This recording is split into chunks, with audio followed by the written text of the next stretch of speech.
పంచాయతీలు సర్పంచ్ల వ్యవస్థ బలోపేతానికి కూటమి ప్రభుత్వం కట్టుబడి ఉందన్నారు డిప్యూటీ సీఎం పవన్ కళ్యాణ్. గ్రామీణ వ్యవస్థకు జీవం పోయాలన్నదే తన తపన అని తెలిపారు. అధికారులతో సమీక్షల తర్వాత 3 కీలక నిర్ణయాలు తీసుకున్నామన్నారు. గ్రామ సభల నిర్వహణ, జల్ జీవన్ మిషన్ నిధుల వ్యయంపై పల్స్ సర్వేతో పాటు స్వాతంత్ర గణతంత్ర వేడుకల నిర్వహణకు పంచాయతీలకు నిధులను పెంచామన్నారు. ఆర్థికంగా పంచాయతీలను పరిపుష్టం చేసేలా అడుగులు వేస్తామన్నారు పవన్ కళ్యాణ్.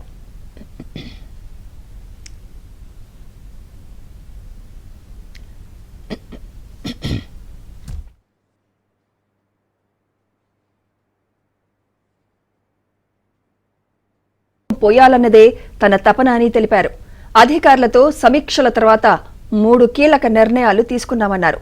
గ్రామ సభల నిర్వహణ, జల్ జీవన్ మిషన్ నిధుల వ్యయంపై పల్స్ సర్వేతో పాటు స్వాతంత్ర గణతంత్ర వేడుకల నిర్వహణకు పంచాయతీలకు నిధులను పెంచామన్నారు. ఆర్థికంగా పంచాయతీలను పరిపుష్టం చేసేలా అడుగులు వేస్తామన్నారు పవన్ కళ్యాణ్.